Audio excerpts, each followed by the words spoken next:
Oh yeah. Oh yeah. It is Thursday. Somehow, some way, we're already at Friday. Damn near. That's crazy. And this is a brand new episode of 2DopeMarks. You know, your favorite Go Grill wrestling podcast where we give it to you like Jim Ross and Paulie Dangerously if they was from the South and they listen to the Clips and Scarface and T.I. instead of Jethro Tull and whatever the hell else JR might have been Jelly listening to. roll. We'll get into Jelly Roll. That's D, by the way. I'm Brando. We appreciate you coming out, pulling up, man. Again, like us on YouTube, subscribe, like us on Instagram at 2DopeMarks, like us on Twitter. We'll follow us on Twitter at 2DopeMarks. Facebook group, 2DopeMarks, all the same. You know what I'm saying? I would say rate us, reviews, give us 5 stars, but you know what? Rate us how you feel, because hey, play as fuck up, right? Play as fuck up. And ultimately, this is a very big episode. Just giving to you off the rip, right? Last 100 hours in the world of pro wrestling have been absolutely nuts. As you can see in the background, if you're not paying attention, this is 2DopeMarks South. This is the South Arena we in right now. We are under construction a little bit. They look like a Zoom background, but it's your boy doing things. So, as you see, D is decked out celebrating Bianca, Jade, Naomi, Jazz, Jacqueline. Our salute to Black women's wrestlers. That's part of our merch. If need be, bam. The 2DopeMarks store, it is live. It is official. It is getting down to, it's still hot outside. So it's real still t-shirt weather. We still got, hoodies coming up, crew necks, more ideas. Also, I'm glad that a certain bet that I shook on last week is not going to have to take place. Glad that's not happening. I ain't gotta make that shirt. You know what I'm saying? We ain't gotta make that particular piece of merch. But again, we appreciate y'all support, man. We appreciate y'all taking pictures, showing y'all rock with your boys. It's greatly appreciated. But D, a lot of shit, a lot of too much shit happened in wrestling this week. So we will go through SummerSlam. We will go through a little bit of AEW business that's going on. We will go into the rather intriguing, shall we say, aftermath of SummerSlam, and plus a media rights deal that has the whole wrestling world shook up a little bit, trying to figure out and scramble and do things like that. But first, Michael Cole said it best. Michael Cole is getting really, really good at these calls, man. Like, again, I know he's basically been the voice of WWE for damn near a quarter century, but this is a little different. So he called it the ruse of the century. I call it the ruse of the summer, and that is Seth Rollins fooling us all and flat out saying, hey, I'm not hurt. Now, the funniest thing about it is one member of this particular podcast called it. He legit called it. So before we get into it, D, do you want your victory lap before you kind of reneged a little bit on it? Oh, he's fixing his hat, ladies and gentlemen. Champion. Yeah. Told you so. He literally called it. I'm just a civil servant in my real job and a part-time football coach. He's like he called it. He called it damn near straight up. He called it exactly to a T. He said Gunther and CM Punk would have a grueling match. He said that CM Punk will walk away, but it would be real interesting if Seth Rollins came down and cashed in anyway.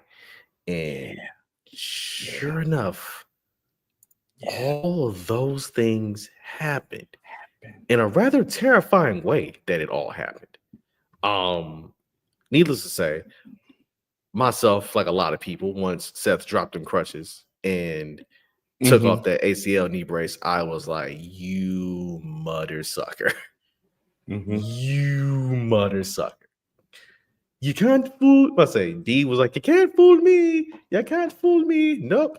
But they never disclosed his injury. And for me, I'm like, you don't tell that he has a strained something, or pulled something, or torn something. They never said what it was. Never. All they said was he has until June of next year to cash in. And that's what happened. That's what pretty much kind of sold me. I'm like, usually they'll say, oh, you got to go see Dr. James Andrews. And, if he had a major surgery or ACL surgery or something like that, they would announce the separate, showed him, visiting and all that other shit. They didn't do it. Right. The crazy part about it is that he mentioned that he's going down to Birmingham, and he said that the scope was WWE didn't do it. Yeah, that's the thing. That's the thing. And so it may just seem a little bit suspicious, a little bit peculiar, and sure enough, in all of his glory, the visionary once more fooled CM Punk.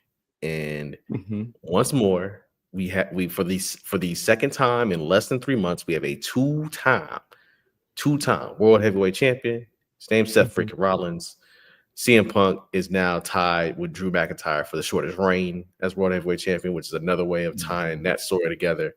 Then on Monday, they came out, Seth looking like Nino Brown, and basically LA Knight was like, look, I beat you last, so therefore I get my title shot.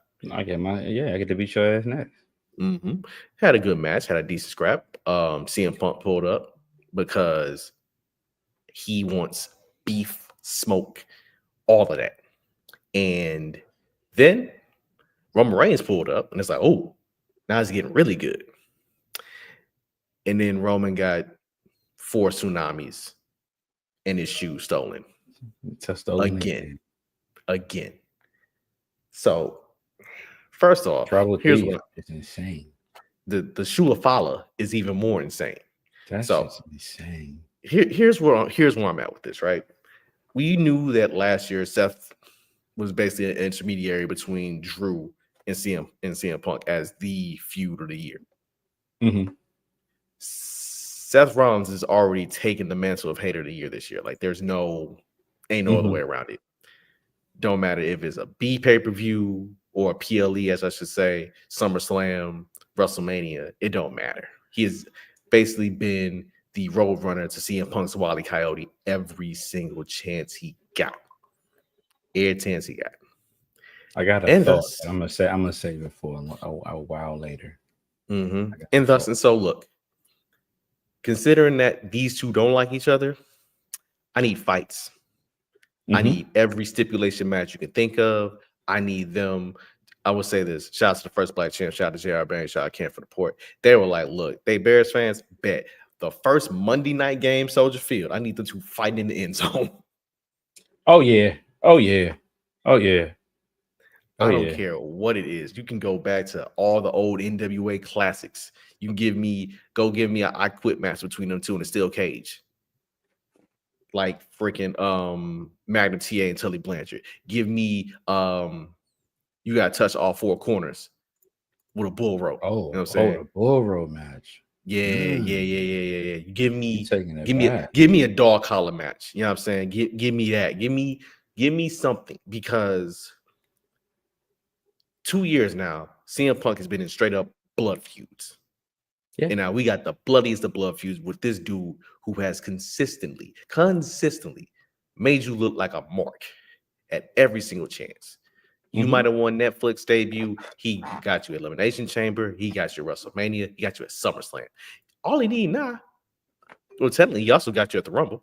And then all he needs now is really to get you a Survivor Series, and he got a big foe by himself and making your ass look dumb. So that is all I want. Look, CM Punk has had 2 blood feuds back to back, and I'm going to say this right here, right now: the World Heavyweight Championship, to me, has more juice behind it than the Undisputed WWE Championship. Yeah. It is. It literally took a classic match at SummerSlam and the hottest angle on the men's side in the business for it to be like, you know what? I now look at that championship as an equal, if not bigger. It is now back to kind of looking like the big gold. Well, Seth, when he first won the title, he made that the workhorse championship in the first place because Roman wasn't there. Roman was taking PTO.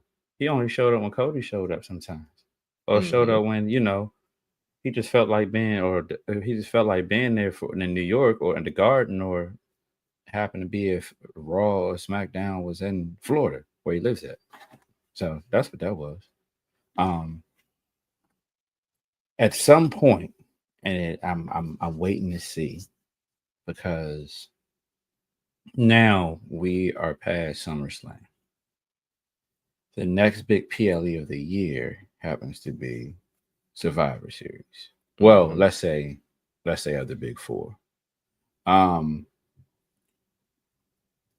don't think a championship match will outshine War Games, especially you having 2 War Game matches on the same pay-per-view, men and women. So I kind of feel like if they want Punk to win that title back, which I think he will eventually, I would not be in the least bit surprised. If it happens somewhere at the Rumble or at Mania. Now, but as I say that, you remember Drew won for 5 minutes too, and Drew ain't touched that bitch neither. So that's what I'm trying to figure out. Like, where are we going with this? Because you got to ask yourself, like, seriously, unless they do the lottery again, the lottery to switch people up, which they may or may not do. They always renege on that, on who go where or who pulls up when they want to. Right now it's either Punk or Sammy, because Sammy's finished with Cross. So what do you do? Now remember, you said what you said. And that Sammy Zayn is winning the Rumble next year, so therefore it's gonna be Sammy versus Seth, right? At Mania. But if you're already holding, say, Seth versus Roman, I was about to say Sir Roman. I almost said it all together. I had to stop myself. Sir Roman, like he Dominican or something, right? Right. So if you're holding Seth versus Roman for a big 4, well, big 5 PLE, counting Money in the Bank, which one is it? Because that's the main event that they wanted to do last year, if you remember WWE Unreal. Yeah. But now, it's so many different facets though. Because I think overall you ain't gonna see Seth and Roman anytime soon. Oh no. That's a 2026 match. A 1-on-1, that's 2026. I feel like it's going to be Bronson and Roman, or either Braun and Roman. For right now, I don't think you see Seth and Roman until SummerSlam of next year, if that's a thing. I couldn't even put it that far. I think what's crazy is I think you got too many bullets in the chamber. Yeah, you do. And the fact that we've been teasing towards Seth and Roman 1-on-1 for 12 years now. It's gonna be 12 years in 2026. So I mean, what can we do? They're gonna have to pull the trigger on something. They do. You got Roman up there. You got Roman. I'm talking about his challengers. You got Roman up there. You got little cuz Jay up there. Yep. You got Gunther still lingering around somewhere. LA Knight's there. Sammy's there. Yeah, plus I think I didn't mean to cut you off. I think we're getting a triple threat: LA Knight, CM Punk, and Seth at Clash in Paris on the 31st. That's fine. We know who wins that. That's fine. Yeah.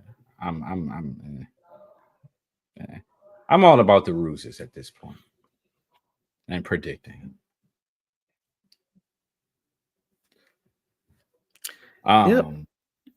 Yeah. It's gonna be interesting. I finally finished Unreal too, so now I know everything you're talking about. Okay.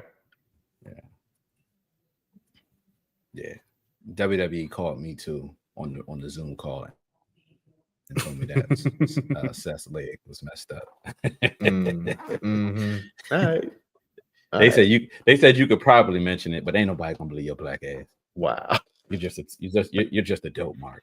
Oh my gosh. You're just a fan of Go Girl Wrestling. That's all you Yeah, are, young man. that's That's all you are. But that's hey, all man. you are. The dangerously of the black world. Yeah, man. So basically, look, we said a lot about. I'm calling the group now the Vision. Like it is gonna look like Tony Tone in terms of vision, and vision, like whatever you want to call it. Mm-hmm. But yeah, you want to talk you know about also stable? too. Go ahead. No, go ahead. No. I'm talking about like yeah. I think the crazy part about it is like we said like okay, the stable needs something. The stable, I told you straight up like the stable needs like a scene like yo, we beating everybody ass and we got everything. And I think the last 2 weeks of Bronson Reed stealing boys' shoes and Braun Breaker spearing the shit out of people, and now Seth Rollins holding that belt. Yeah. Now it's all come together. Now it's all making sense. Now it's something that you got to really be on the lookout for. And I think for the most part, it's literally something I was like, yep. It took a minute. It's slow cooked. I was like, where are we getting at here? But now we somewhere with it. Now we definitely somewhere with it. You know they're brewing for war games right now. They are. That's so now that's going to be war games. So we got off rip, we got Punk, Roman, Jay, LA Knight. So who's the 5 on that side, and who's the other 2 for? So that's what I'm that's what I'm thinking. That's what I'm trying to figure out. What's what? If I have to go another one, you said LA Knight, you said Roman, you said Punk, you said who else? Jay, Sammy. Oh well, yeah. That's it. Yeah, the honorary Ruse. Everybody on that team fuck with Sammy. Don't nobody dislike Sammy. Yeah, everybody likes Sammy, and the fact they all got an issue with Rollins, and the fact that like this might be the actual war games. We actually get some color. Like the other look, the real war game is happening on NXT next Tuesday. Bruh. Are you referring to? Are we saying Last Lesnar versus Nia Jax is the real war games, or are we getting to something even deeper? Something even deeper. Ooh, okay. You know what? Lay it out for the people who did not see it. You ain't see it. Oh yeah, I was in the air. Oh, we got what's my man? What's Southeast Jerome and his team? Dark State. You got Dark State against Javon Evans, the Ruler, Trick Williams, and Muth. Of all the people, why Muth? Why is he in this? Ain't no more Doskin brothers. Ain't no more Doskin brothers in NXT on that level. It ain't. I mean, the rest of them brown skin or light skin. I mean, yeah, they had brown skin. Yeah, and then the other folks is literally they kicking with Wesley right now. So that's what I'm saying. And Wesley light skin. They ain't on that level. They ain't on that level yet. No, I got you. I hear you. I just that's gonna be something. That's gonna be something. Hold on, real quick. You can keep talking, but I'm watching my son real quick. Go ahead. So craziness about it is that we're literally on the road to Survivor Series, and basically before we even get to the road to Survivor Series, we literally have to go recap SummerSlam. So easily the match of the weekend was Gunther versus CM Punk.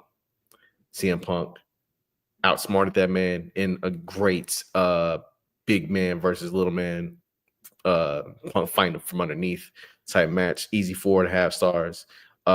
Gunther literally had one of the blade jobs of all blade jobs in conveying and getting that one over.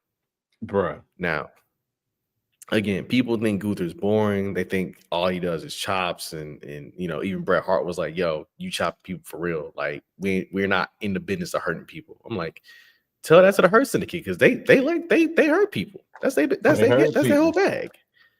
So got a classic out of that.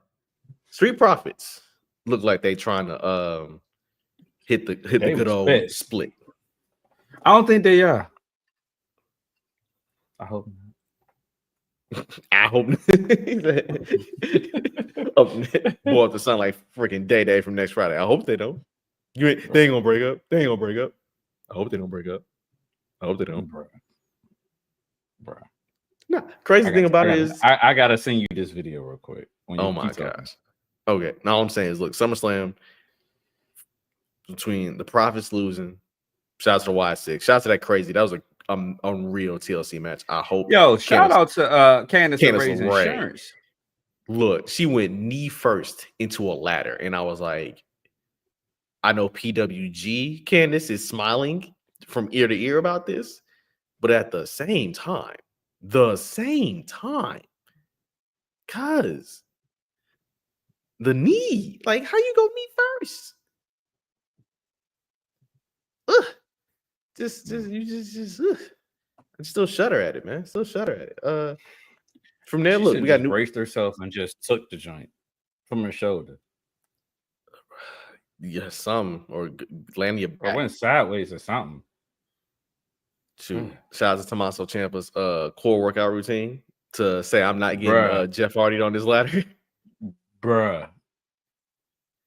That's insane. That was insane. I think that was the spot of the night for me. Yeah, that was definitely one of the ones. And that was creative as hell too.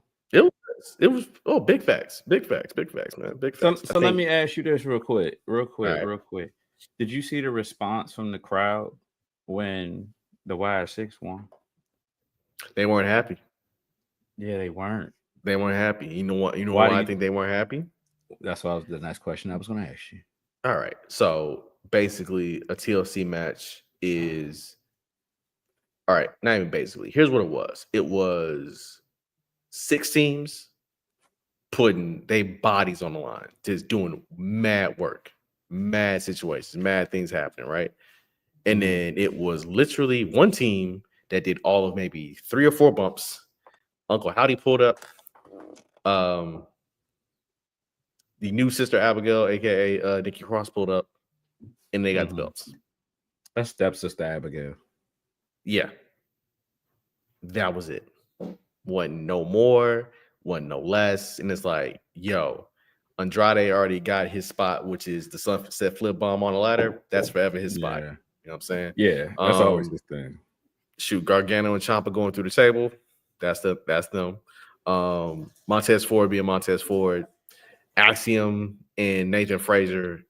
Boy. Hey, yo, Nathan Frazier as a star. Dog. Nathan Frazier is a fucking star. Dog.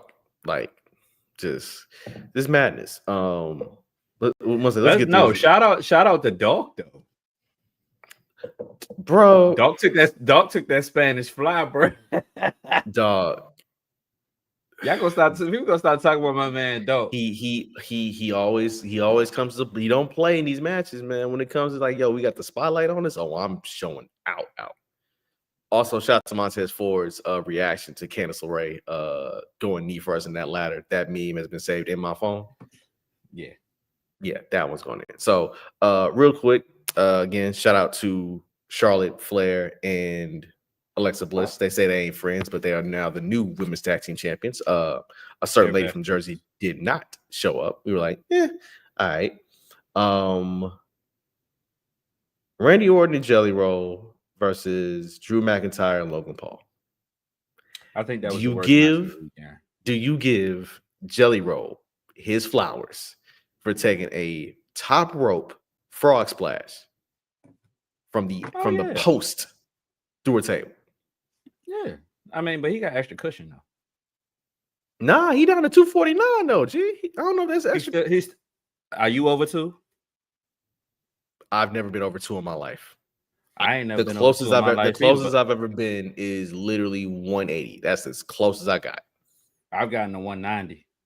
Nah, I'm not taking that bit. But for real, he did that though. He had a little extra cushion though. Oh yeah. You know, Jelly Roll has my utmost respect.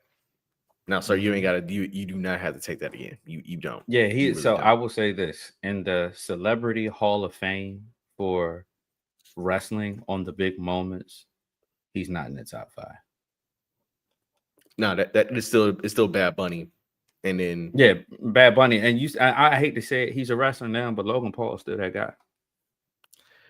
yeah, People slept on Logan Paul that first match. Look, I've said this before, and I'm going to say this again.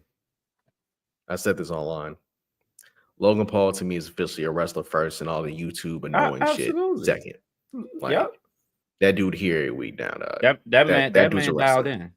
Yeah, I'm with it. He's not That dude's a outside of the wrestler, ring. and basically people like, yo, why is Logan Paul in the ring with Jelly Roll? Like, here's the thing, and if you know pro wrestling, you know pro wrestling. If you are in the spot where you have to take care of a guest, a celebrity, they will take care of you. They trust you. They take care of you. So basically, Logan Paul helped get a whole bunch of extra eyes onto this with Jelly Roll. And I can foresee a future. Say Sami Zayn or CM Punk win that title, right? That World Heavyweight title. We're definitely getting a match at a PLE, not a Saturday Night's Main Event, a full-blown PLE with Logan Paul winning that belt. I don't want to see it. I know you don't want to see it, but that man's a wrestler now, dog. He had a belt already. Tell him go to Marshalls or TJ Maxx to go buy. I know he had the U.S. title. He had the U.S. title. That's fine. That's fine. Hey, me. Glad you tapping in. But oh man, was there anything? Oh wait, oh no. There is one more thing from SummerSlam I'm going to mention right quick fast before we get to the man. Is you serious? Shout Naomi. Naomi did what we said she was going to do. I'm about to say you better have. Naomi one did Bianca Belair and basically said, yo, if I have a situation with a triple threat, guess what I'm about to do? I am going to actually win the damn triple threat. And sure enough, she did. Now she brought her daddy down. She wasn't going to lose in front of her daddy. Oh yeah, nah. She wasn't going to lose in front of her pops. Absolutely not. And now we get the most athletic women's championship match between her and Stephanie Vaquer in Paris. Athletic. Oui. See, that's you doing that. That's you. That's you doing that. That is you. Okay? That is you. That is you. Considering what you said before, I'm doing my best. So here's one. I got two more things for you off SummerSlam. Okay. So Jade Cargill, in her Jamaican colors, lost to Tiffany Stratton. I was so surprised at that one. I was so surprised. Well, why is that? I mean, okay, here's why. All right, I have my reason why. Okay.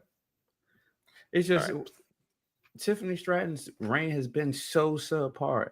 And the only person that's pushed her to the max, to be honest with you, has been Charlotte Flair at WrestleMania earlier this year. Like, knocked her damn tooth is crooked. Why are we still doing these subpar ass matches? Like, she can't even turn up the volume in her own match. You're the champion. You're supposed to turn up the volume. Like, Gunther went bloody and some more shit. You feel me? Like, and then even with that, like even John Cena turned up the volume. Every champion at SummerSlam this past weekend turned up the volume to make sure that their match was good. I don't think that was a good match. And I'm not discrediting Jade Cargill. Just it's more so why her? Is that because Liv Morgan's gone? Because Liv Morgan had better matches than she did. I mean, this is facts, but also I'm gonna look at it from the perspective of Jade Cargill. So, outside of her being put through a car by Naomi, what actual adversity has Jade had on the main roster? Nothing.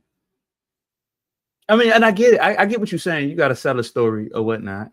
Mm-hmm. But you went through the, you still went through the Queen of the Ring. Mm-hmm. But She also did, too, what adversity has Tiffany Stratton gone through? Period. As a champion, the Period. biggest two things of adversity, again, because Tiff was somewhat up and down per se before she won Money in the Bank last year, and then before she, cashed in, won the women's title, is that now her reign is basically like she's now the super overconfident champion.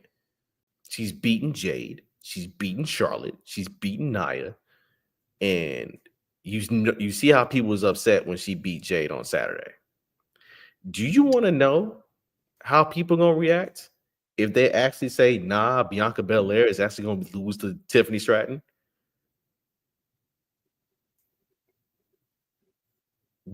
Oh shit. Exactly. Oh no, ain't that. Oh shit. Will Shipley, 30-yard run. Oh, I'm watching the Eagles on the other screen. Yeah. For those who don't know, NFL preseason kicks off tonight, and the defending Super Football Bowl back, baby. The defending Super Bowl champions are starting Will Shipley tonight at running back. Y'all lucky I ain't on my Brando shit sitting there with the belt on my shoulder while I'm talking shit to y'all. I will say that for the episode after week 1, and you know that one. By the way, I'm letting y'all folks now that episode is that's a Wednesday episode. That's a Wednesday episode. We will not be airing at our regularly scheduled program. Oh, hold on. How is that Wednesday? Y'all leave early though. Y'all leave early. We don't get there till the next morning. That's going to be a Tuesday, bro. Oh, that is a very good point. Well, look, it just won't be on Thursday night. You won't see us live on Thursday. We will be here. Yeah, we'll figure that shit out. We'll figure that out in time. But that nah, I ain't saying nothing. I'm not saying anything. I'm not going to be on that episode. That following episode is going to be. Oh yeah. 2 more things from SummerSlam before we move on. AJ Styles and Dominic Mysterio. Yeah, I loved it. You loved the match, even though you didn't like the ending wasn't what you thought it was gonna be. You know what? It was what it was. For real, I enjoyed it because it gave me nostalgic Eddie Guerrero from beginning to end. Mm-hmm. It was a tribute to Dom Daddy. The whole match, from presentation and all, it was literally a tribute to Dom's daddy. Gear, everything, shenanigans on both ends. Like, again, we understand that nobody can pull off an Eddie Guerrero like Eddie Guerrero. They can't do the spot with the same amount of charm. That's fine. The fact that we got it, and basically it was 2 dudes trying to outsmart each other on who can out Guerrero the most. Yeah. It was that was dope though. Yeah, it was heat. Lastly, Cody Rhodes is once again the undisputed WWE champion. He beat John Cena. We came on air last Thursday before John Cena finally shed his heel skin and said we're going back to being the face for these last 10 or so dates we got left. First off, D, your thoughts on John Cena ditching the black and white and going straight to the color in his entrance? And secondly, do you think Cody and Cena watched WrestleMania back and was like, nah, we can't do that shit again? First question. Answer the first question. I didn't watch live because I had other stuff going on. But I watched at the airport while I was waiting on my flight. So I sent that text message to you because I didn't watch SmackDown. I sent that text message to you saying, why is this? You said, all right, yeah, he went back here. So I literally paused it and went back to watch SmackDown real quick and came back. I was okay with that. It kind of gave me some type of confusion though, because the heel turn should not have been a thing at all. It should not have been a thing at all if that was the case. You should have just ran back, seen the greatest hits, and be like, you know what, homeboy, let's fight. You one of my favorite matches. Let's scrap. As far as your second question, it shouldn't have been it should not have been a second question in the first place because they shouldn't have fucking done it in the first fucking place. Like, let's be clear on this. Come on, dog. Like, it feels like they said, oh, we fucked up. We got to figure it out, and we should have did this shit the first time. They hit everybody with a neuralizer. Said nah. So yeah, say this, dog. Like, I don't know if Cena was revving up them engines and trying to get the bodies just right, but his best 2 matches this tour have been CM Punk and Cody Rhodes too. Yeah. So again, that's that. On SummerSlam, we will put a slight bow on that because now I don't know how we end up with 2 controversial situations back to back, right? But we're here. So Brock Lesnar, who has not been on WWE television since SummerSlam 2023, made his return. A SummerSlam return for the second time, because the first SummerSlam return he had was after Roman Reigns beat John Cena in Vegas, and he returned then to face off with Roman Reigns, and that pretty much became the program for the last little bit of 2021 going into Mania in 2022, to which now he's back. And my immediate reaction to it was, Buddy's got a weird case. Why is he around? Buddy's involved in a weird case. Why is he around? And then my secondary thought was, I mean, if you're doing the Cena Greatest Hits, I guess you can kind of be like, yeah, we're going to clear him and we're going to figure out, like, where do we go from here? That's perfectly fine. It's perfectly cool. But there's a whole segment of people who literally are looking at what is going on in pro wrestling and just the world at large. And they're like, so this is what we doing? Like, this wasn't necessary. It wasn't necessary. And thus, I'm gonna sit back and say that PLE didn't need that particular ending. I should have known some shit was afoot when during the post presser, but not really a presser, the post show, if you will. Triple H said, "Oh, you thought that was a big surprise? You ain't seen nothing yet." And I was like, Yeah. We should have seen. We should have seen. You know what too? You know what too though? Like,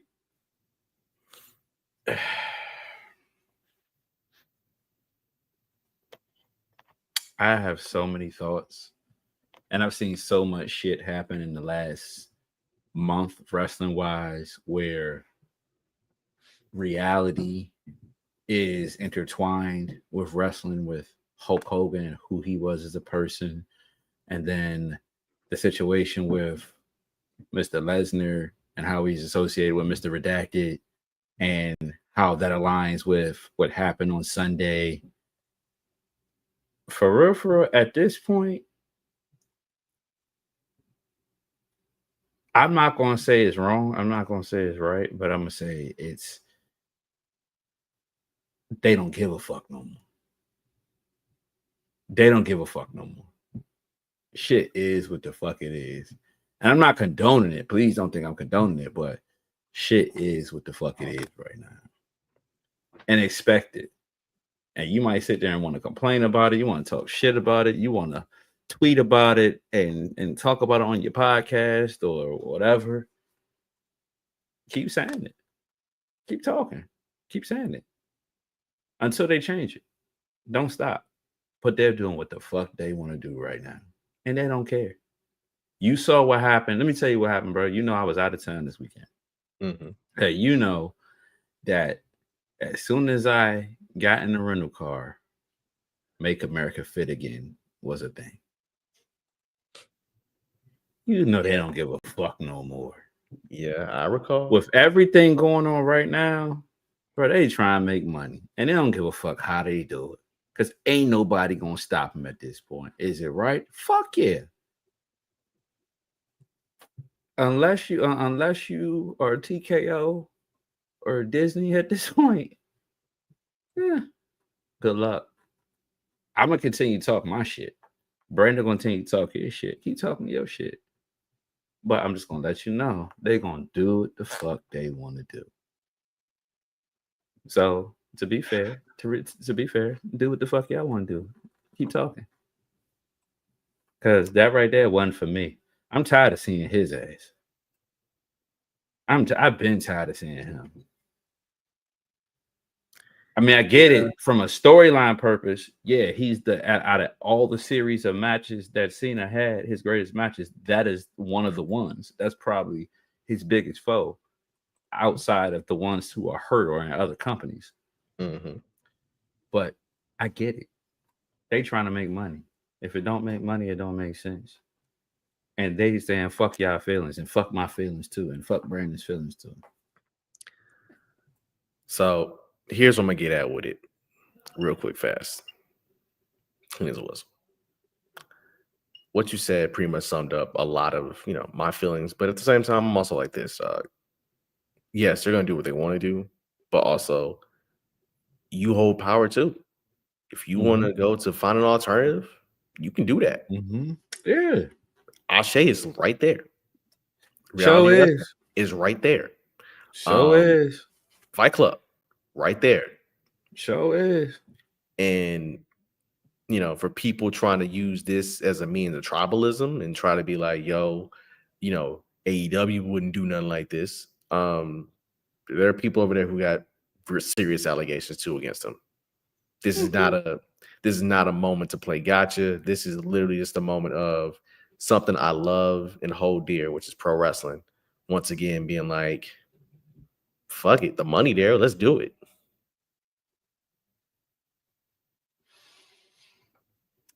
It makes me feel, a type of way because again, this thing is still active. It's not like it's fully been settled, gone away. And you know what? In the full-blown fuck it of it all, I would not be surprised if Redacted actually got to go back for one more round of applause. That'll be a Hall of Fame thing.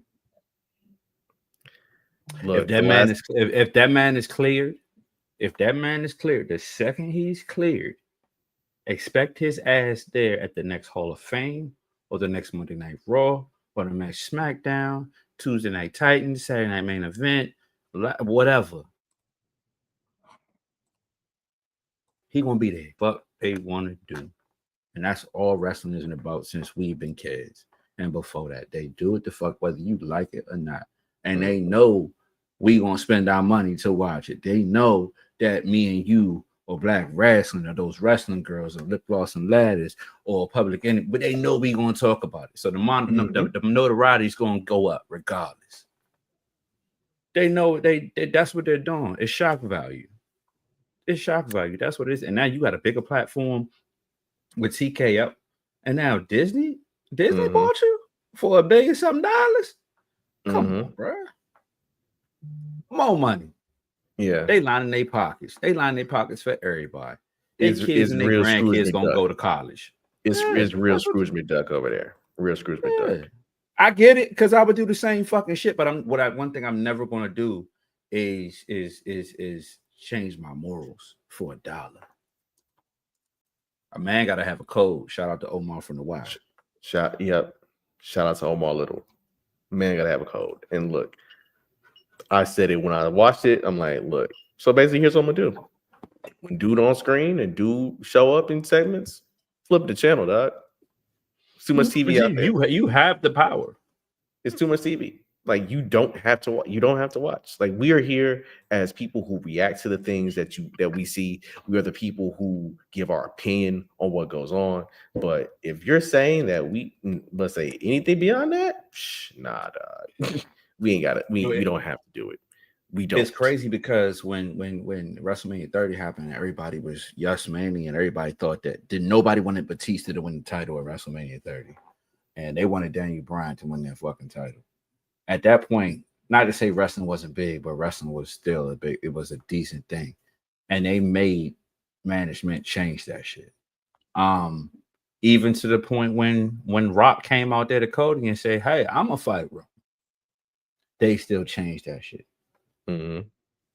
I'm not saying because wrestling is where it is right now with what happened this past week monetary wise and then the TKO deal. It's still a thing where your voice can happen. Still talk your shit. Still say what you want to say. It's not always going to be the greatest thing ever. Like, that's what wrestling is. You watch shows like BMF or The Wire or shit, loving what's the Love Island, that shit right there. And that, Love Hip Hop too. That shit don't go according to how we want it to. It's shock value. It's shock TV. They know you motherfuckers gonna tune in next week, and you will. You will. Yeah. Yeah. It was like the NFL, and I hate to put it like this, but a lot of people said, "Oh, I'm not watching the world because of Kaepernick." A lot of people still tuned in afterwards. They went a year and said, "Fuck it, I'm still gonna watch." Yeah, and there's also the and they know you're gonna watch. True, and there's also the very unique aspect of looking at Colin Kaepernick in his protests, and him being blackballed from the league, and yet him still wanting a job to get back in the league. Like those things it's weird. But yeah, man, you have the power. Like they out here trying to make money and serve on reactions, and you notice how they're literally using reactors to set up their events because of how we react to seeing things is how they use like, oh, that's what y'all want? Okay, bet. It is it's a traveling theater troupe, dog. It's They're reacting to the audience. And look, as much as you and I feel about this and feel a certain way about it, there are also people out there who wanted this. Yeah. Like there are people. I mean, you saw the tweet from Brock Lesnar guy who literally his entire claim to fame is that he goes to WWE events and he's in the front row. Yeah, just to see Brock Lesnar. And Brock Lesnar don't give a fuck who he is. Yeah, man. So that's it. That's about it on that one. I mean, Brock's back. For what? For who? But watch Ashe. Watch Ashe. Watch Fight Club. There's so much independent wrestling out there. Good independent wrestling that they work hard. They also deserve your dollar and your attention span the same way. Speaking of dollars and attention spans, this is gonna be a bit of a complicated one for me, but this is basically a media thing, so I can break this down real quick. So in 24 hours, basically in 24 hours, the ESPN, the worldwide leader in sports, basically made it known that they were purchasing the NFL Network. Now, that rumor had been around for months on end. And then the very next morning, I wake up and I see on my phone that ESPN acquires the rights to WWE PLEs starting in 2026. And my brain went immediately like, oh shit. Now, here's the short of it. The Peacock deal, which basically the WWE partnered with Peacock, their long-standing TV partner for going on over 4 decades now, 5 decades, you want to count the start of the 80s. That deal's up at the end of this year. That was a deal. It was 5 years that paid the WWE $180 million. The new deal with ESPN is 5 years as well, but it's $325 million. So basically, this is big bank take little bank. This is one. And if you're looking at it from a wrestling perspective, the NFL deal is basically Hall and Nash. The WWE deal, that's Hulk Hogan putting a leg drop on Macho Man and creating a new world order. So what does this mean for people? There are people who are out there who immediately react to like, yo, you mean to tell me I got to pay $30 to watch WWE PLEs again? Like we back in the 90s? I don't know how I feel about that. At the same time, AEW is charging $50. Now, they events may not come every month, but they PLEs, they events come damn near close to, and you're still paying $50 plus, right? Mind you, the WWE kind of pioneered this with the network back in 2014. They basically did something that made other people in other companies look at shit like, yo, nah, we need to step our shit up and do this. Absolutely. Right? So it makes total sense to partner with the worldwide leader in sports because even though people may not like ESPN, ESPN gets more eyeballs. ESPN is launching an app on August the 21st. That is basically, it's the sports app. You're getting every single thing ESPN, from ESPN2, ESPNU, ACC Network, SEC Network, all of it. It's all in one spot. And basically, it's like this. If you pay currently via your cable subscription and you got ESPN on your cable subscription, then you have access to this app. You ain't paying the $29.99 because you just got to authorize your account, same way you do when you have a account with Hulu or Netflix and you try to watch it on somebody's TV. Just pop it in. You're fine. So here's my confusion, and I think I asked you this, but I probably wasn't reading it correctly. So with ESPN Plus, you pay the subscription for that, but when you order a UFC fight, you have to pay the $59, $69, $89, $99, whatever, or even boxing for that matter, Top Rank. So is that the same thing with a PLE though? Or if you're paying the $29.99 for ESPN, are you still getting the PLEs for free like Peacock? But yes. You're getting, in addition, you're getting the college football and the NFL, the red zone and whatnot. Okay. Yes. Gotcha. Yes. There's no upcharge. There's no upcharge for PLEs. So how long before tiers are involved? Because with NFL Plus, you get certain things from the basic stuff. You get no ads with a lot of stuff. I'm interested in the business side from the tiers, because ads will probably be a thing in that as well to promote more revenue. Mm-hmm. Oh no, it's going to work the same way as a TV as a TV channel would. So the same way you get a crap ton of ads on Peacock when you're watching PLEs, the same thing's going to happen on ESPN, but it's probably going to be just like it would be on your linear TV channel. It wouldn't be as bad. I wanted like back in the day when I paid $29.99 for SummerSlam '92 and there was no commercials. Yeah, I know. Remember, there was a tier for Peacock where you just paid up on it, and I did that. I don't like commercials. I just like the DVR promos. aspect. Yeah. But no, I think people are, so basically it's like this. If you are somebody who's like, I just want straight wrestling, I don't care about sports, you might be in a bit of a pickle. And also you might be on your Pirates of the Caribbean, if you catch my drift, when it comes to that particular type of situation. You know what I'm saying? But if you already got ESPN through your cable, then hey, you're already in there. You don't have to sweat this out. How fast do you think? I'm about to. Also, mind you, this starts in 2026. People are literally freaking out about something that is coming down the pike. I can't worry about shit that ain't happened yet. Just saying, that would sound like a Cowboy fan saying, "Oh, hey, we want to win the Super Bowl." Wow, the fuck is we doing? Wow. So it leads me to the next question with WWE's partnership with TNA as well as AAA. Does that translate over to with them? So what we do know is that the Big Five, Money in the Bank, SummerSlam, Survivor Series, Royal Rumble, Mania, those are all going starting 2026. Okay. There will also be 10 other PLEs going over there throughout the year. So it could be, we don't know which ones. It could be Triple Mania, but they're showing Triple Mania on YouTube, I think. Next week. They are. They are.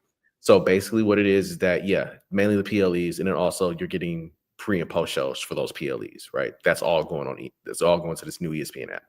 Netflix is keeping Raw. USA gets SmackDown.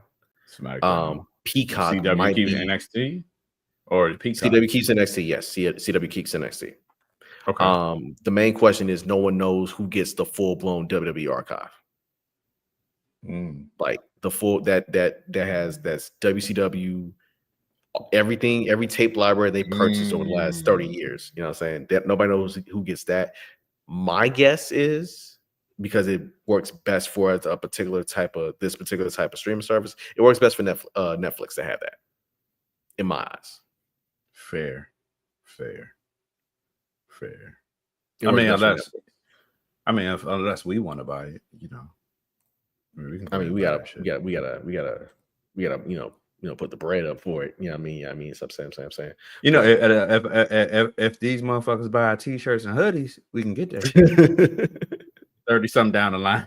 Yeah. So that's the deal, man.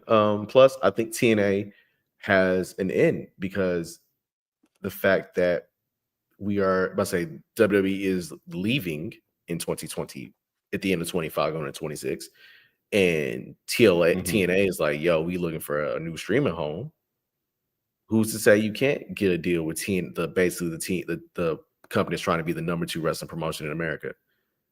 It's like, yo, we can just show these TNA pay-per-views on Peacock. Like, there's opportunity abound with this. I think it is a game changer for pro wrestling. And also the fact that pro wrestling has wanted to be seen as legit.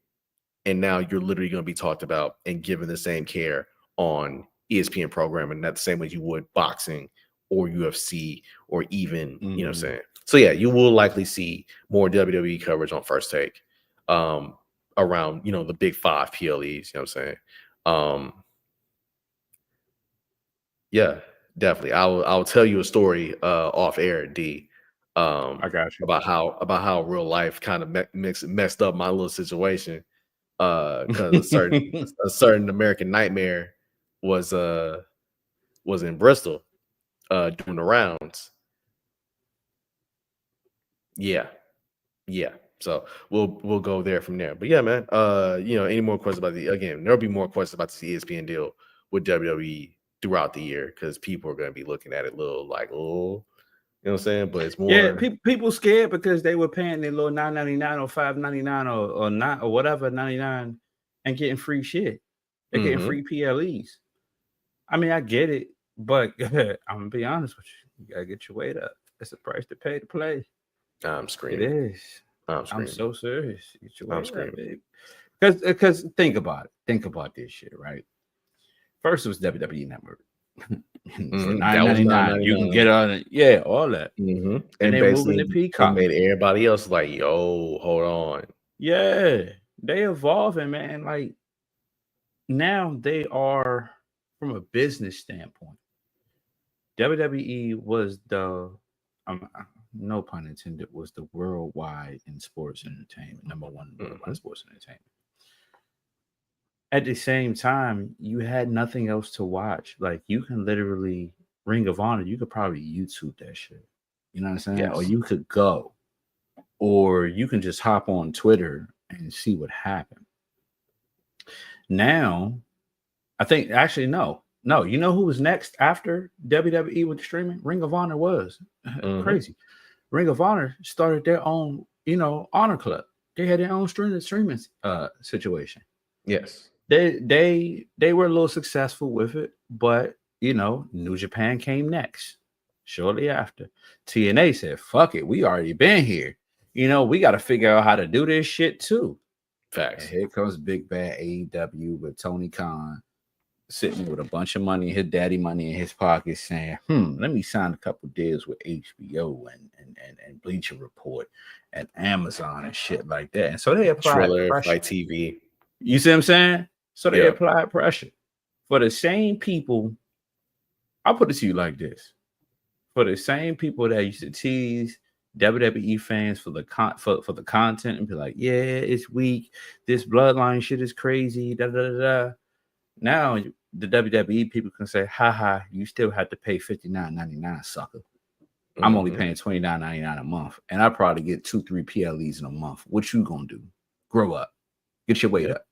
Yeah, because again, the biggest selling point of WWE on Peacock was not even that you got the PLEs. It's the vast, that tape library was the biggest selling Absolutely. point. And it also, was wrestling 24/7.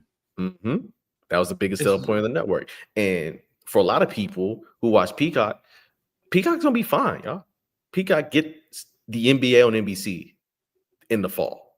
Like they got their they got their flip, right? They got more college basketball. They got more college football. They got if you're looking for your entertainment, they got it. They'll be fine. It's just that wrestling is gonna be moving in 2026. And it's going to be some weird little nasty work when the first little WWE PLE on ESPN is the 26 Royal Rumble from Riyadh, Saudi Arabia. Bruh, motherfuckers gonna be even mad when WrestleMania 2027 in Saudi Arabia too. And you can't go. Or you can't get a hotel at the last minute. Or StubHub prices don't go down 3 days before and you can't get your motherfucking ticket. Facts. That's what you need to worry about. Hey, With your broke ass. Hey, yo, salute, man. Hey, salute to the Marshall Mikes, man. They keep me entertained and they be wilding. They be wilding on the on social. There's poor people around. There's poor people around. But again, it's not even a situation. There are tiers for a reason. There are tiers to life. You know what I'm saying? There's tiers to advocating for yourself. And basically, because you brought up AEW, and I just mentioned tiers of advocating for yourself. We're gonna talk about this. So there's been rumor and innuendo going around about MVP and the Hurt Syndicate not wanting to put over teams in AEW. Now, I figured that. Now, my line of thinking is this: you brought in Shelton Benjamin and Bobby Lashley and MVP, and you made them a tag. You made it a group, a little mini stable. You gave them the tag team championships. You added MJF to the group for a little bit, and apparently kicked him out because he's going for the world title now. And I want you to look at this from the perspective of MVP. It's like, yo, you brought us in just to be tag champions? Bobby Lashley, 2-time WWE champion over there. Shelton Benjamin, a Hall of Famer. Bro. Like, why we got to be limited just to being a tag team? Like, we'll play the role. Like, let's not get that confused. But I ain't gonna be just out here just doing shit just to be doing shit. So pay attention. Especially if you at the position in teams not named Shelton Benjamin and MVP in bigger spotlights. Come on, Jahad. So it goes back to what I said a couple weeks ago, right? About WWE wrestlers coming over to AEW for a fresh start, or because it's a quick way of putting yourself back and putting your way back in the spotlight, right? So you have Bobby Lashley, who is multiple time WWE champion, went to the MMA and still progressed, and his name is known worldwide. You got Shelton Benjamin, who wrestled at Minnesota with Brock Lesnar. He is a D1 wrestler and can go. How much you think Tony Khan unloaded the bank for them, right? So if you unload the bank for that person, then you have to give them a bigger role. You can't say, hey, I'm going to give you this amount of cash and then sit there and be like, oh, you're just going to be tag team champions. Exactly. So now it's a situation where they have to figure it out. And when you still run the same program with John Moxley in the Death Riders, you're doing a rotation with Swerve and then Hangman and stuff. You have no room for nobody else to be champion. You don't. AEW was built on making new stars, but the problem is you can't make new stars when you're trying to make more money and bring in WWE stars. I would not be in the least bit surprised the way the company is going right now, and I'm not talking about AEW, I'm talking about WWE. And I know what people say about Triple H and us, but them motherfuckers might go out there and get some money too. I see Mercedes going back. Yeah, like I see it. I mean, I can't fault them. At the end of the day, you black as you want to be, you stand on business, but you still, if it don't make dollars, it don't make sense. You still got to provide for your family. You still got to go out there and do something else. Yeah. I mean, I'm not that, but I can't fault them for it either. I still got to provide. They do too. Yeah, if you try to make the argument that this breaks down to a race thing between AEW and WWE and like who's getting booked doing what, the most super over performer in women's wrestling that's not named Rhea Ripley is still Bianca Belair. Yep. Naomi currently holds the Women's World Championship. Jay Who Cargill has 8 belts in the other company? Mercedes Moné has 8 belts in the other company. But what's going to happen if they ask her that? But not the big one. And guess what? If they ask Mercedes Moné to figure out like what you doing with them 8 belts, she ain't 8 belts Moné no more. She gonna be 7, then 6, then 5, then 4, then 3, then 2, and then you're gonna hear that Snoop Dogg remix of the theme, and it's gonna be a whole bunch of this with the glasses on. Absolutely. Hell, if she keep the name Mercedes Moné over there, cool. If she just say like, nah, like I'm dead, I say this is me burying Sasha Banks. All right, fine. But and they gonna let her do it. She'll be over there. They gonna let her do it. Now, if you want to have a question about male talent, that's the thing. But what did WWE Unreal show us that a lot of people readily agree with? The women's talent from NXT to the main roster has outshone the up and coming men's talent. Now, again, you got Javon. Yeah, and again, you got Javon Evans, you got Trick Williams, you got Obafemi down in NXT, killing it, absolutely killing it. But the fact of the matter is, hey, you may think it goes one way with these companies, but the reality of the matter is they do what they want to do. They do what they want to do. Like, we can vouch for people all damn day. Like, we want Melo. 1,000% we want Melo. But they got to want Melo too. They got to want Melo too, Sally. So, again, the Hurt Syndicate literally ran into the same thing they ran into in WWE.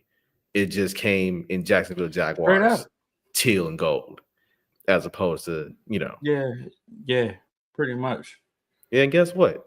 I want them to stand on business. Why? Because you can't tell me that you can't put Hangman Page and Bobby Lashley one-on-one in the match. I don't care. Like, I get the fact that you got MJF versus Hangman coming up at the pay-per-view. That's fine. But if there's anything AEW hasn't done right, they've not booked a monster properly since Brody Lee passed away.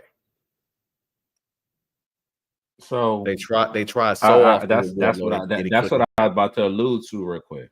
They couldn't do it. Who was the last male WWE? Who was the last person they built on that was a monster, undefeated? You can't beat him, regardless of how he won. You can't beat him. The last one can't beat him. It wasn't Braun, because Braun took his lumps and took his losses too. But Omos was one. And I'm putting up the one because if AEW had a similar formula for somebody that they truly rock with and invested in, then they can actually make the same decisions. You have to go to old school wrestling. You know what I mean? Like, look at the same time you go with Roman. Roman was 1,500 days. Oh, Tribal Chief. That's right. That's what you were getting at. Yeah. Yes. But also watch this. Motherfuckers start counting when Roman did it. Then motherfuckers start counting when Gunther did it with the IC title. Then motherfuckers start counting when New Day did it with the tag team titles. And the same with the Usos, yes. Thank you. So now, like, people look for that shit. You can't just have a one and done. Yeah. I think the thing about it with this era of Triple H booking, to your point, is long reigns mean you're an attraction. Means when you on the card and you wrestling, oh, he actually doing something. They actually doing something. I'm pulling up. I'm tuning in. But when you got too many of the same type of person, it's like, so what we doing? And right. again, And so now you got to look at it. If you go old school wrestling, right? Nobody beat Ric Flair like that. Nobody beat San Martino. Nobody beat Andre. Hogan lost a couple times. So but like, here's the crazy part. Hogan went 4 years. 4. And the only time he lost was via shenanigans with two Earl Hebners. Yes. Dave and Earl. Yes. Yeah, Dave and Earl. Dave and Earl, like, it's a goddamn Summer Games 1992 ad from Reebok. You know what I mean? So we're going from there to then the next time you go around with it, it's like, oh, Hogan wins his second over the Macho Man. And then he wins again over Sergeant Slaughter. Everything after that was fluke. Yeah, everything after that was like, yeah, like we gotta put the belt back on, dude. That's all that was, right? You're the Band-Aid at this point. Yeah. But them first 3, you're the Band-Aid at this point. Like, nobody's investing in champions no more. And the highest TV ratings as of late was when Roman had the title, or New Day, or the Usos, or Gunther had the title. Attractions, my when brother. You had this monster that nobody can beat. And you know what? It's the you know why Floyd Mayweather got a lot of money. He actually made a lot of money because people not only want to see him win, they want to see his ass lose too. Yes. The crazy part about it is Floyd Mayweather became Money Mayweather in what year? 2008. What was going on in America in 2008, dog? Yeah. A fucking recession. I was back at life changing decisions at that point. Look, man, that was real. It was real ski mask way for a lot of people. Yeah, I just think that, like, people's personal opinions get too involved with wrestling instead of people paying attention for what it is. First and foremost, it's a business. Yeah, their fandom and standing a situation gets involved, and it's like, you know what I'm saying? It's a little too much. But here's where I'm at with it. In terms of good decisions, right? So, John Cena at Elimination Chamber, as we've learned from WWE Unreal, and we can kind of surmise this, that the heel turn at Elimination Chamber was effectively just something to pop a crowd in Canada. The Rock being there was to pop a crowd in Canada because shit was a little soft, right? So it ended on Friday. The heel turn that started on March 1st ended just before the end of July. Ended on, technically, it must say we had John Cena as a heel from March 1st to August 1st. So I asked to you, was the Cena heel turn, in the words of Jadakiss, good but not good enough, or did it exactly serve its purpose? I don't know, because I really don't know, because what was the purpose? Were you trying to get a rise out of people? Were you trying to attract viewers? Were you trying to do something different? Yeah, I don't know. I really don't know. I really feel like they were just trying to do something different to try to make his retirement something different, like, or something special. And they fucked up on it. And this is why you have too many cooks in the kitchen. Yeah. I think we literally got to a point where it's like, okay, this shit went like ebbs and flows. You know what I'm saying? It went like that first promo in Belgium. Oh, we up here now. We must say call out that one kid, Augustus Gloop, and you can see Miguel. Yeah, I know that man got a villain's origin story for life now, right? yeah. But from there, it just went.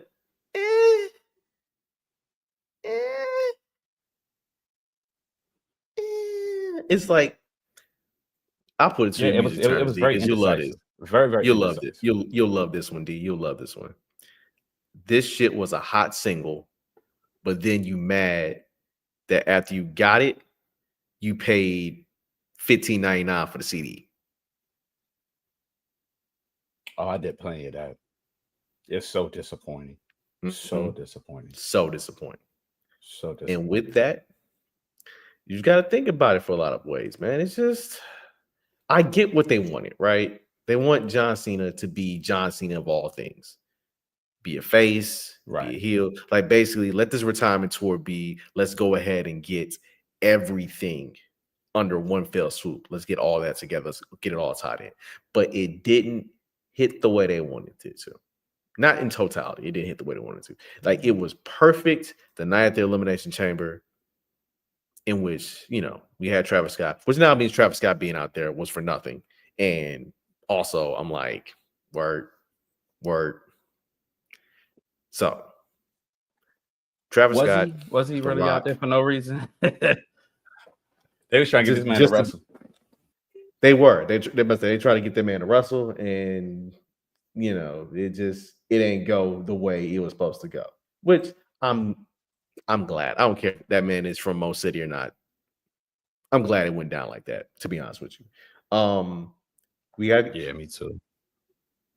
We got good matches. We got CM Punk. Thank you. We got CM Punk versus Cena. We got that one. We got a redo on WrestleMania. We got R-Truth over. We got R-Truth released. Not even released. His contract was set to expire and brought back within the same cycle. They got money.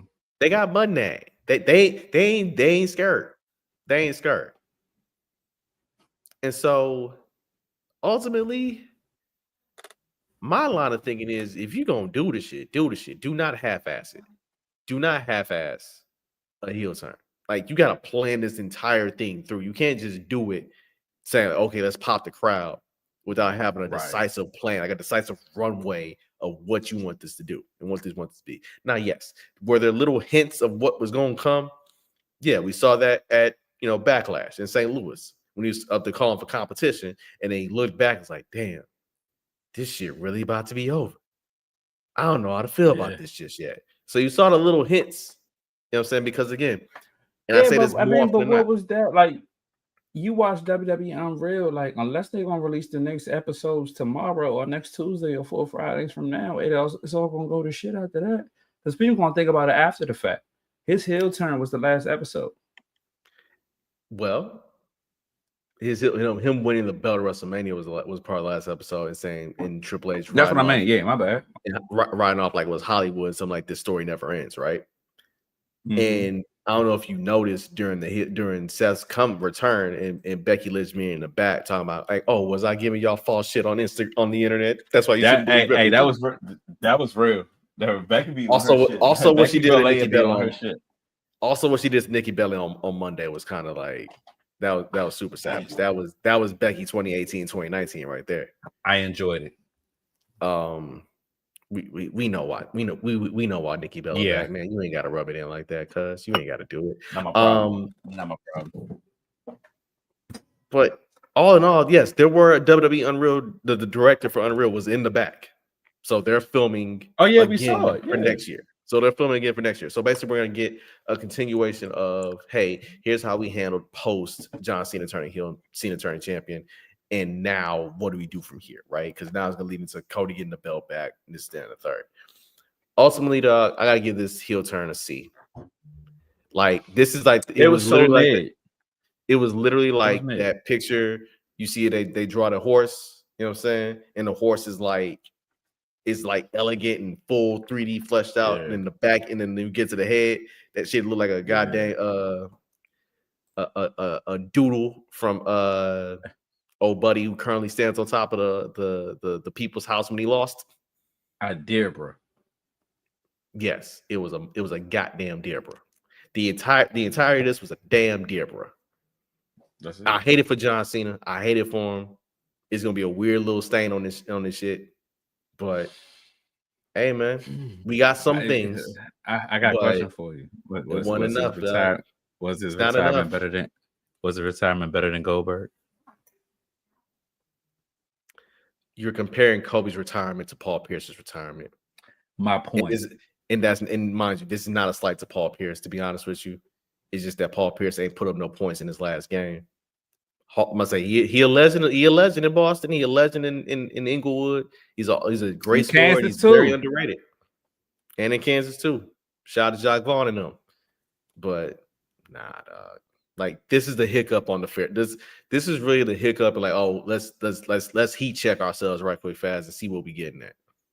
Mm-hmm. Now, again, that's when you look at back-to-back situations, right? You look at the fiasco that happened with, I don't want to say it's fiasco, but you look at when people, what was the PLE that people thought Rock was going to show up to? Mania? Yeah. And then besides Mania, and then also I thought it was one. I thought it was one else. And remember, we said this a long time ago. Rock ain't been making no goddamn sense. Like, why was Rock out there at Bad Blood last year in Atlanta? But that's what I'm saying though. You got the wrong people doing creative shit. Like, I watched the Unreal shit, and I seen Bobby Roode in there. I seen Paul Heyman in there one time. I seen Triple H in there consistently. Mm-hmm. I seen a couple other people that I did not know, and it's showing me like I told you the start of this whole start of Doc was Rhea Ripley, Bianca Belair, and Michael P.S. Hayes. Yeah. Oh, and CM Punk, but that's easy. True.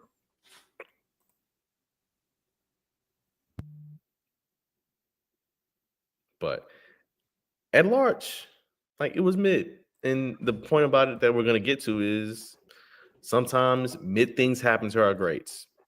It's some shit you just got to just chalk up to life, dog. People are capable of being mid. Even if they give you 20 years of greatness, they're still capable of being mid. And you know what else is kind of capable of doing some certain things? You just got to really just kind of just reel all that together. I got you, though, D. Don't worry. I got you, man. We're gonna have IC. We're gonna have IC come through, because when some shit is not even the good mid, I'm talking about the dirt Reggie Weed of mid. Horrible. And y'all know what that is. You just gotta hey.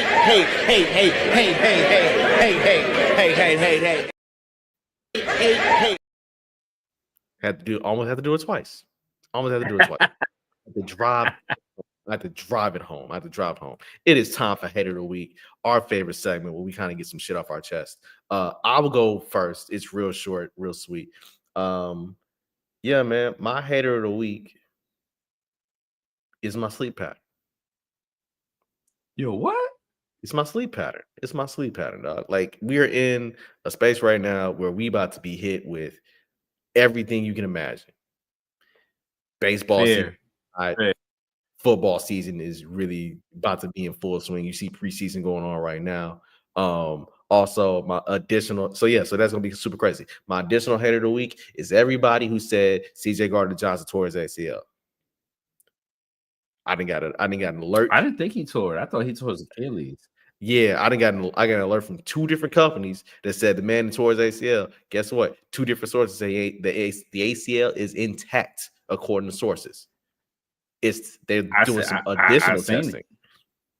They're doing some additional testing. The ACL, I must say, ACL is currently intact. They might be lying like they lied about Seth.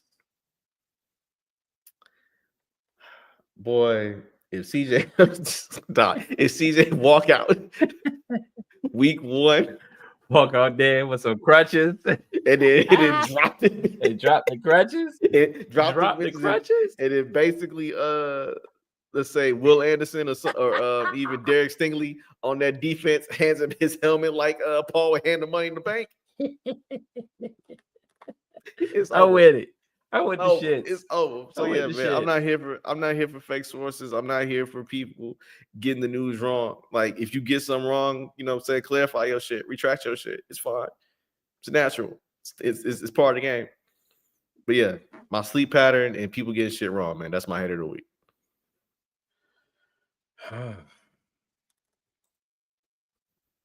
I don't know if my hater of the week is actually my hero of the week or my hater of the week. Can I flip it for one time? A dilemma. Yeah.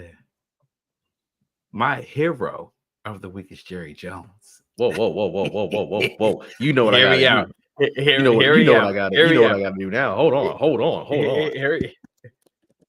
Hear me out. Hold on. I have to switch it. Hold on. My hero of the week is Jerry Jones. Because when you have Pennsylvania owns Micah Parsons says that he wants to trade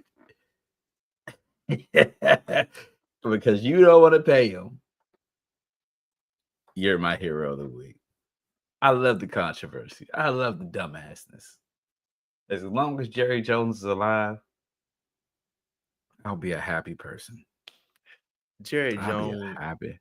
You ain't even got to put. I need that. Jerry Jones, what the hell you doing? Has been a natural starter. No, it's not what the hell. No, I'm happy with what you're doing. Oh, it's what he's not doing. No, I'm happy with what he is doing. Continue to be you. He still thinks it's 1996. Emmitt Smith, the triplets, Troy Aikman, Michael Irvin, Cowboys. Continue to do that shit. I'm cool with it. That man still thinks that the Eagles play at Veterans Stadium. Thank you. And Donovan McNabb is Donovan McNabb's the quarterback. Saquon Barkley's Deuce Staley. Saquon Barkley's Deuce Staley. Nick Sirianni's Ray Rhodes. You know what I'm saying? I'm cool with that. So my hero Steve Young still with the 49ers and shit. That's Brock Purdy. Look, man. Look, Jerry Jones. They're not in the business of winning Super Bowls. They're in the business of being consistent so you can talk about them and lose playoff games. And if you want to know how I know this, metrics pan out. Basically, people are like, yo, why do sports networks talk so much about the Cowboys? Because you watch when we talk about the Cowboys. You watch when they talk about the Lakers. And if you watched when they talked about basketball, more people will talk about basketball. I mean, not basketball, sorry, baseball. Basketball, they'll talk about. It's called the Lakers and LeBron James. Absolutely. Again, it's the same way with Brock Lesnar, dog. You don't want to watch it, find something else to do. A lot of it will be explained far better when you see some things and you're like, yo, this ain't it. This ain't it for me. It ain't got to be it for me. And that's perfectly fine. Trust me. It is a far easier world to watch and celebrate the shit you love to do versus the shit that get on your nerves and you feel like I need that dopamine hit to talk shit about it. Real quick. AJ Dillon is looking fantastic with the Eagles. This preseason right now, this man jump cutting and some more shit. Hey, man. The Eagles running back room might be a problem, dog.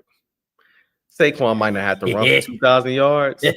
He could run for like 1,500, but they get AJ Dillon in the Gainwell role and him run for 630, 640 in spell backing, and then Will Shipley occasionally get some home run shots. You gonna be like, why Jalen don't throw the ball? Why does he have to?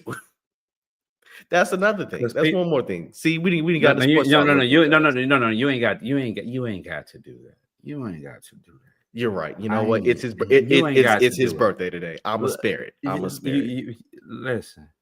So I'm gonna do this. Hey D, say something nice for the people. Happy birthday. All right. Jalen you know what? Actually, happy birthday, Super Bowl MVP Jalen Hurts. I'll do that for you. All right. I'll do that for you. That's y'all cool. gonna respect my non-top 10 quarterback according to the ESPN. It's according to GMs and scouts and whomever else. But the reality, look, the man's 5. I'm sorry, the man is top 5. You can do. I say whoever is above him the 4 between Lamar, Burrow, Allen and Mahomes. Okay, fine. Yeah. I don't Okay, even, to fine. be honest with you, I don't think Josh better than him.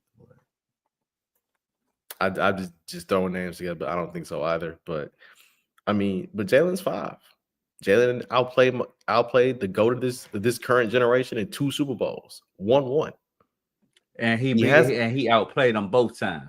Exactly. Again, Jalen would have had an MVP had he not got hurt the year the Eagles went to the Super Bowl the first time. Had he not got hurt late in the year, MVP was his.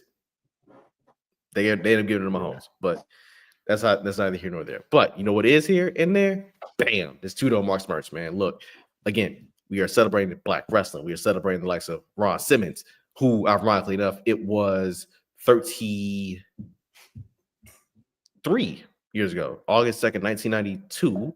Yeah, 33 years ago, and Ron Simmons became the first Black heavyweight champion of the NWA.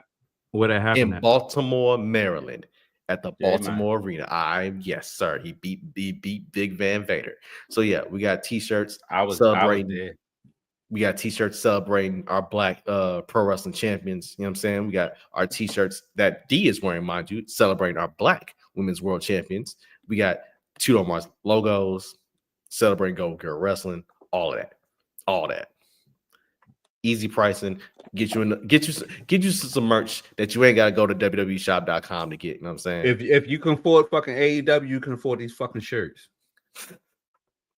I said what I said. Said what he said. And that, ladies and gentlemen, is this week's episode of 2DopeMarks. We come to you every No, we don't come to every Tuesday. We come to you every Thursday and Friday. Typically live on Thursdays, on demand Fridays. But hey, if we have the life sirens, the life sirens, aka the shit be happening, then we come to you a little bit earlier. You know what I'm saying? We scheduled it out. But yeah, follow us on Twitter at 2DopeMarks. Follow us on Instagram at 2DopeMarks. YouTube at 2DopeMarks. Subscribe to the content. We appreciate everybody who watched our little pull-out episode about Hulk Hogan. Because again, hey man, it's not about how you start, it's how you finish. And that man finished wrong, according to D's words, man. So we appreciate y'all pulling up. We're on Threads at 2DopeMarks. We probably gotta do a little bit more activity on there. We're on Facebook. Join the Facebook group at 2DopeMarks. The Facebook page, like the Facebook page at 2DopeMarks. We are, if you trying to find 2DopeMarks, your favorite DSPs, socials, all that, we there. And you know what, Brando? Say something nice for the people. Oh, say something nice for the people. All right, cool. There might be a live 2DopeMarks in the same building at the same time situation in October. Very soon. in October. Real supervision is going to be required for that. As long as the Wi-Fi good. As long as the Wi-Fi good. We'll see y'all next week, bro. Hey, fly Eagles fly.